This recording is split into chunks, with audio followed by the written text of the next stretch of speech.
préparez-vous pour une histoire qui va vous transporter sur une autre planète, ici, sur Secrets Intimes. Oubliez les contes de fées et les fins heureuses. Aujourd'hui, c'est une histoire de justice et de revanche. Notre épisode s'intitule « Ma fiancée a dit à ses amis que son argent était la meilleure chose chez lui. Je l'ai humiliée et j'ai fait en sorte qu'elle ne touche pas un centime. » Avant de commencer mon récit, il faut que je vous donne un peu de contexte.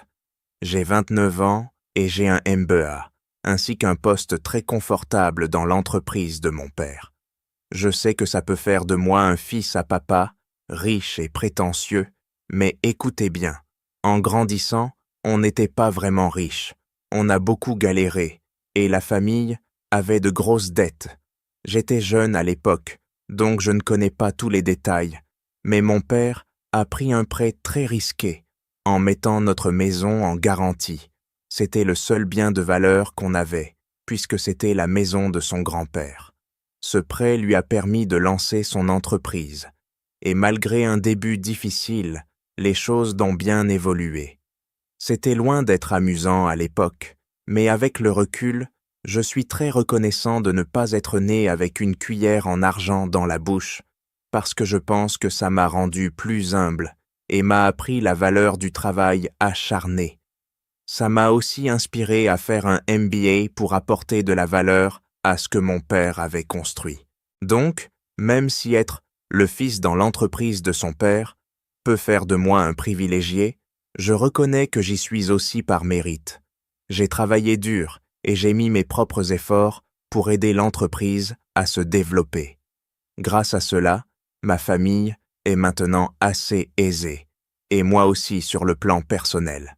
C'est pourquoi je suis très prudent dans mes relations, car je pense qu'il faut faire beaucoup d'efforts pour trouver des gens qui ne sont pas superficiels.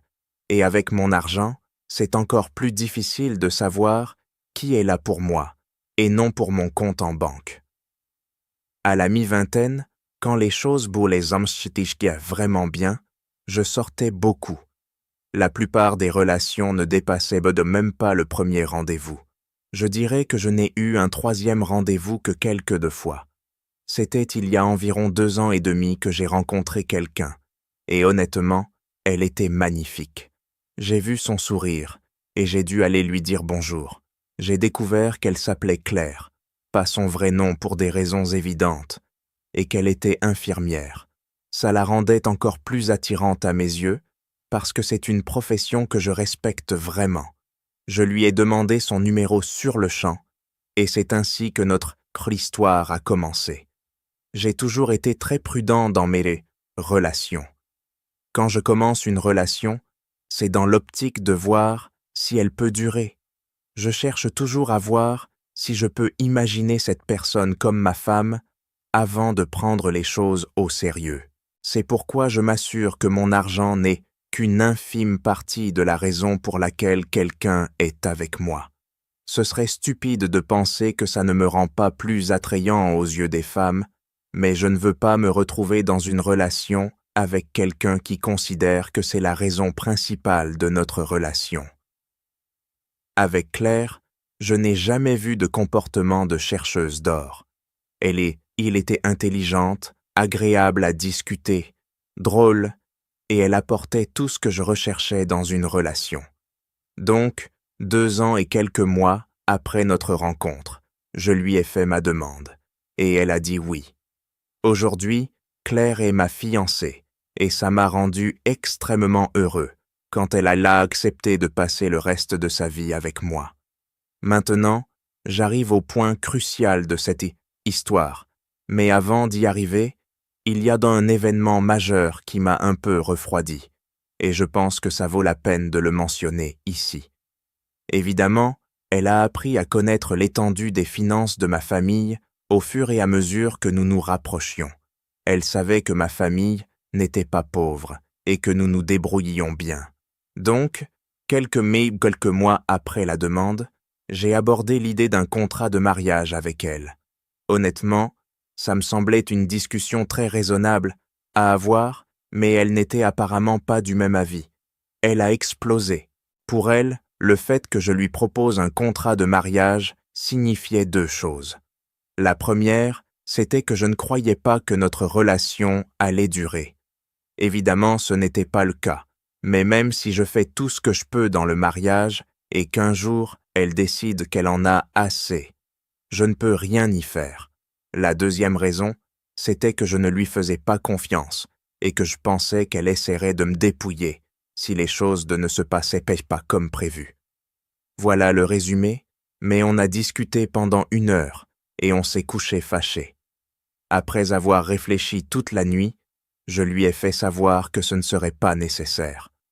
Oui, je sais que c'était très stupide, mais je l'aime énormément. Alors j'ai décidé de laisser tomber parce que je ne voulais pas que le contrat de mariage soit la raison de notre rupture. Les choses d'Omnium se sont rapidement améliorées entre nous après ça. Maintenant, c'est là que j'ai vraiment besoin de vos conseils. Une collègue de ma fiancée organisait un barbecue et elle m'a invité à y aller avec elle. J'ai pensé que ce serait une bonne occasion de rencontrer certaines des personnes avec qui elle travaillait, puisqu'elle en parlait souvent. Quand je suis arrivé, tout le monde a été très sympa avec moi, et c'était vraiment agréable. J'ai rencontré un tas d'infirmières qui travaillaient avec elle la plupart du temps. À un moment, j'étais dehors en train de discuter de sport et d'action avec les hommes. Je savais qu'elle était à l'intérieur, en train de bavarder avec ses amis, ce qui ne me posait aucun problème. À un moment, j'ai eu besoin d'aller aux toilettes, alors je suis rentré dans la maison par la porte de derrière. Je ne sais pas comment le décrire, mais la porte de derrière menait à un couloir qui finissait dans le salon. En me tenant à la porte de derrière, on ne pouvait pas voir les personnes assises dans le salon, du moins, pas avant de tourner le coin. C'est en me dirigeant vers la salle de bain que j'ai entendu la voix de ma fiancée et d'autres voix. Et dès la première phrase, il était clair que j'étais le sujet de leur conversation. Elles ont commencé par parler de la façon dont je m'habillais bien, mais ça s'est naturellement transformé en discussion sur combien des vêtements étaient moins chers. Ensuite, mon argent est venu sur le tapis. Les filles disaient à quel point elles avaient de la chance d'avoir quelqu'un avec de l'argent. Beaucoup de rires et de gloussements. Puis j'ai entendu ma fiancée dire quelque chose qui m'a fait l'effet d'un coup de poing. Il a beaucoup d'argent, et honnêtement, son argent est de loin la meilleure chose chez lui. Ça doit été suivi de beaucoup de rires. Elle a même ajouté « Il m'a demandé un contrat de mariage. J'ai bien sûr dit non. Je dois pouvoir encaisser si ça tourne mal. » Puis il y a eu encore plus de rires. À ce moment-là, je suis sorti de la maison. Je n'avais plus du tout envie d'aller aux toilettes. Nous sommes d'abord rentrés à la maison et elle a remarqué que quelque chose n'allait pas chez moi. Mais je ne lui ai rien dit jusqu'à ce qu'elle aille se coucher.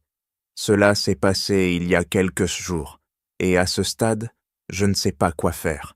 C'est une personne géniale et je l'aime beaucoup. Mais je me bats avec moi-même pour savoir si je dois passer outre comme si c'était juste des commérages de filles stupides, ou si ça vaut la peine d'annuler tout ce qu'on a prévu pour le mariage et la virer de chez les mois. Honnêtement, je ne sais pas quoi faire. Mon esprit me dit de tout arrêter parce que c'est exactement ce que je ne voulais pas. Quelqu'un qui valorise trop mon argent. Il y a quelques jours, elle en sait était la femme parfaite pour moi.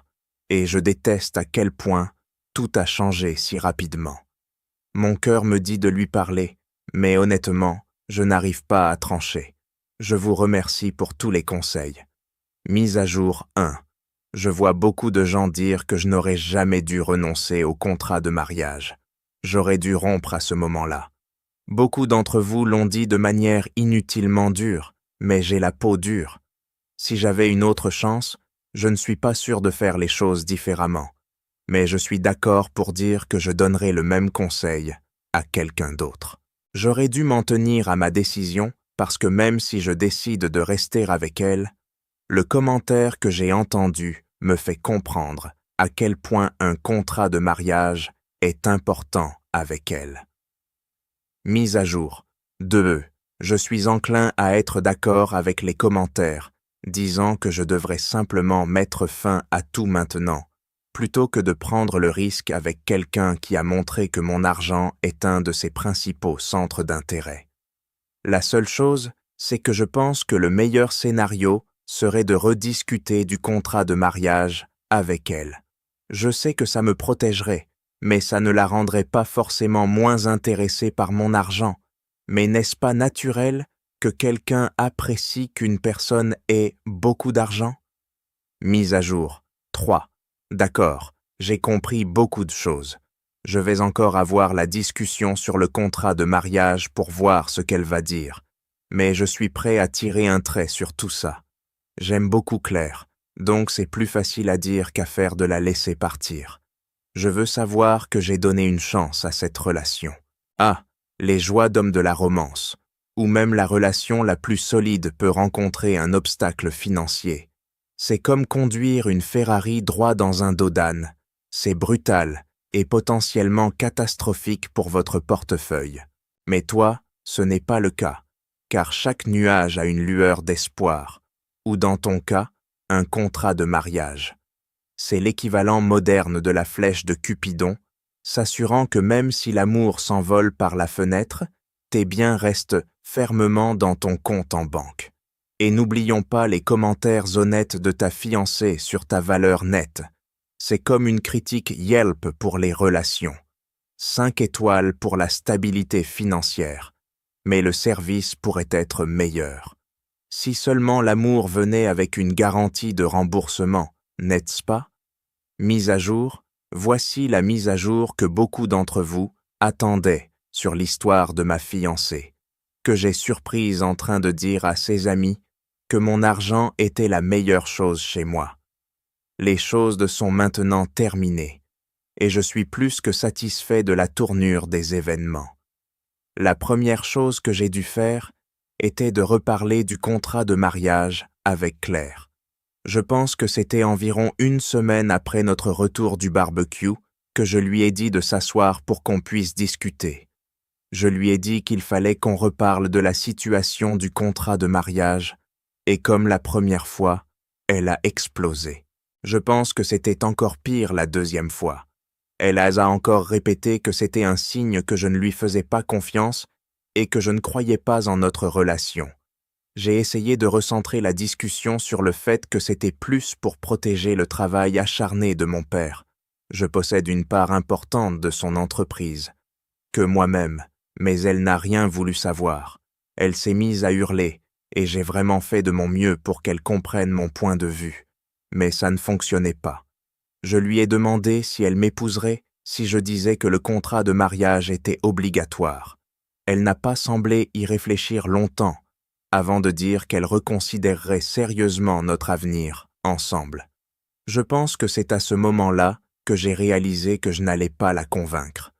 Je lui ai fait savoir qu'après la première fois, j'avais décidé de laisser tomber le contrat de mariage. Alors je lui ai demandé de deviner pourquoi j'en reparlais. Évidemment, elle ne savait pas, alors je lui ai dit que j'allais l'aider à comprendre. Je lui ai demandé de repenser à une discussion qu'elle avait eue avec ses collègues infirmières lors du barbecue de son amie. Elle a seulement dit « On a parlé de tellement de choses. Je ne sais pas de quoi tu parles. » Tu ne te souviens pas avoir ri et gloussé avec tes amis en disant que mon argent était la meilleure chose chez moi? Tu ne te souviens pas avoir dit que tu ne voulais pas de contrat de mariage parce que tu ne pourrais pas gagner le gros lot en cas de divorce? À ce moment-là, il était clair qu'elle se souvenait de ce dont je parlais parce qu'elle a commencé à trembler et à avoir l'air extrêmement anxieuse. J'attendais qu'elle confirme ou nie ce que j'avais dit, mais elle ne disait rien. Je l'ai poussée à parler, mais elle me regardait juste tandis que ses mains tremblaient. Je ne sais pas pourquoi, mais ça m'a fait rire, et je pense que mon rire a déclenché ses pleurs. Elle a commencé à pleurer et à sangloter, sans rien dire sur ce que j'avais dit. À ce moment-là, ça m'énervait qu'elle n'ait rien à dire, et je voulais une réaction d'elle. Alors je lui ai fait savoir que le mariage n'allait plus avoir lieu.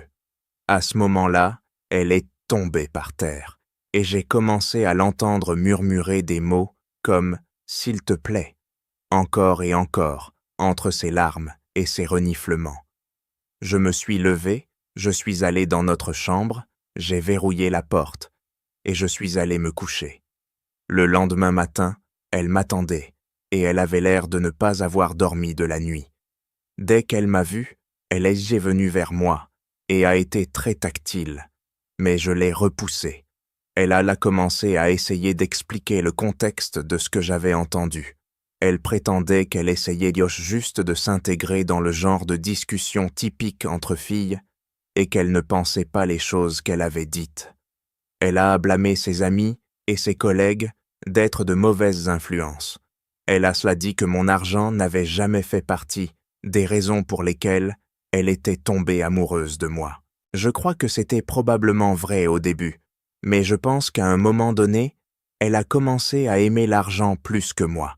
Elle a dit qu'elle signerait le contrat de mariage sans problème. Elle a dit tout ça, mais honnêtement, je n'avais rien ni à lui dire. J'ai pris sa main dans la mienne, je l'ai regardée tendrement dans les yeux, et puis j'ai lentement retiré la bague de fiançailles de son doigt. J'avais payé trop cher pour que ça finisse entre les mains de quelqu'un comme elle. Ça l'a touchée. Elle a commencé à pleurer, mais c'est rapidement devenu des insultes. Elle m'a dit que j'étais moche.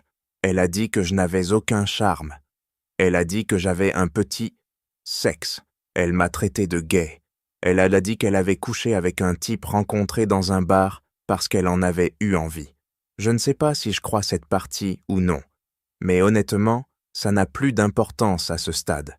Elle a dit que mon argent était la seule bonne chose chez moi et qu'elle aurait aimé pouvoir m'exploiter davantage. Elle a sorti toutes les insultes qu'elle pouvait penser, et à ce moment-là, j'ai commencé à rire. C'est alors qu'elle allait commencer à me lancer des objets. Autant j'aurais voulu rester stoïque et indifférent, autant elle a commencé à jeter des choses assez dangereuses. Alors je me suis réfugié dans la chambre et j'ai verrouillé la porte. Je pense qu'il a fallu environ 2 ou 4 heures avant que les choses ne se calment et que je sorte enfin. Elle était partie, mais elle avait mis la pagaille partout. J'étais furieux et à ce moment-là, j'étais sûr d'avoir pris la bonne décision. J'ai pris des photos de tout ce que je pouvais et j'ai récupéré des vidéos de l'une des caméras intérieures que j'avais. Ensuite, j'ai quitté la maison pour aller dormir à l'hôtel parce que, honnêtement, c'était le chaos total et je ne savais même pas par où commencer pour tout remettre en ordre. C'est là que j'ai décidé de commencer à m'amuser. Je suis allé sur sa page Facebook et sur son compte Instagram et j'ai cherché les publications où elle annonçait ses fiançailles. Puis j'ai rédigé un message. Je suis désolé de vous informer que le mariage est annulé et que je ne suis plus fiancé à Claire. Elle a admis n'être avec moi que pour mon argent, et quand je l'ai confrontée à ce sujet, elle a perdu la tête et a détruit ma maison. Si vous avez des questions, demandez-lui. J'ai posté ce message en réponse à chaque commentaire. Elle déteste avoir l'air ridicule devant les gens, donc cette partie m'a vraiment satisfait. J'ai ensuite fait ma propre publication montrant les dégâts qu'elle avait causés, ainsi que des clips courts d'elle en train de détruire la maison lors de sa crise de colère. J'ai tagué sa famille, ses amis et même l'hôpital où elle travaille. Ce dernier était juste pour m'amuser, et ça aurait été sympa d'avoir un peu de potin à son sujet parmi les collègues. Ses parents ont essayé de m'appeler plusieurs fois, mais je n'ai pas pris la peine de répondre.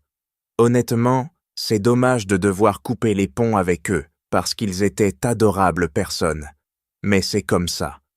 Elle m'a appelé des dizaines de fois après tout ça, et la seule fois où j'ai décroché, c'était un mélange de pleurs et de menaces de me tuer pour avoir ruiné sa vie. Je ne pense vraiment pas que ce que j'ai fait était permanent, donc elle dramatisait simplement. Elle a crié sur le fait que je l'avais humiliée avec les vidéos que j'avais postées, et que maintenant, les gens la surnommaient Claire la féroce derrière son dos à cause de son comportement agressif dans les vidéos. J'ai trouvé ça hilarant.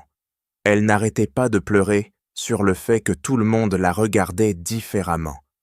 J'avoue que j'avais une petite inquiétude qu'elle fasse quelque chose de fou, parce que la crise qu'elle avait piquée chez moi n'était pas vraiment celle de la Claire que je connaissais. Mais au final, rien n'a changé, du moins pour l'instant. J'ai appelé l'organisateur de l'événement pour annuler tout ce qui était prévu pour le mariage. Ça m'a fait mal au cœur, je l'admets, mais il fallait le faire. Une fois cela réglé, je savais que c'était définitivement fini entre nous. La meilleure partie pour moi, c'est que je l'ai poursuivie en justice pour obtenir une compensation pour les dégâts qu'elle avait causés à ma propriété.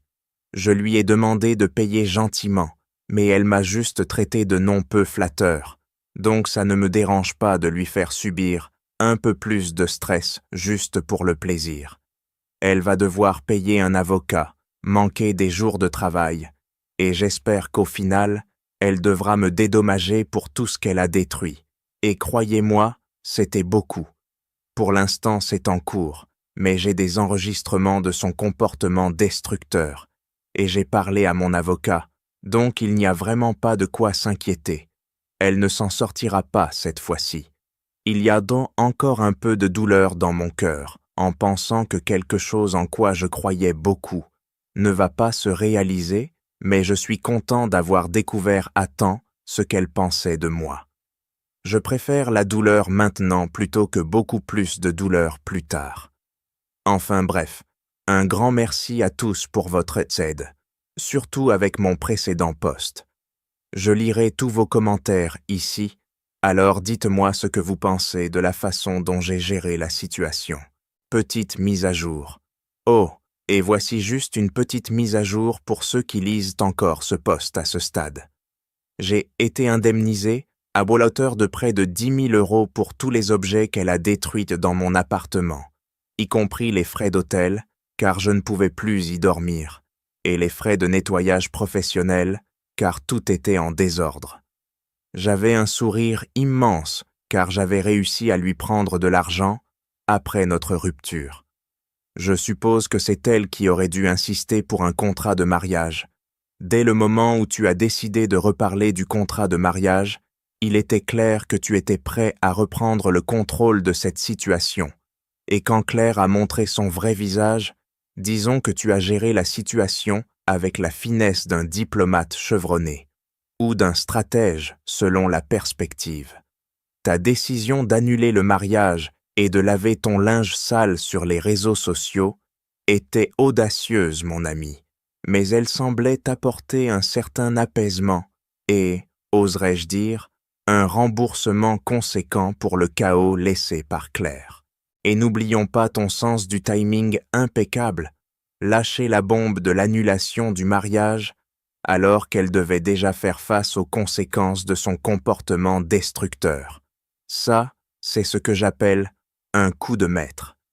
Mais peut-être la partie la plus satisfaisante de toute cette affaire, le goût doux de la justice, servit bien chaude sous la forme d'une indemnisation de près de 10 000 €. C'est comme si l'univers te disait « Hey, voici un petit quelque chose pour tes ennuis. » Même si ton cœur est encore en voie de guérison, ton portefeuille semble bien se porter. À vous maintenant, que pensez-vous des contrats de mariage? Qu'auriez-vous fait à ma place? Merci de nous avoir rejoints aujourd'hui sur Secrets Intimes. N'oubliez pas de liker, de vous abonner et d'activer la cloche de notification pour ne pas manquer notre prochaine vidéo. À la prochaine fois.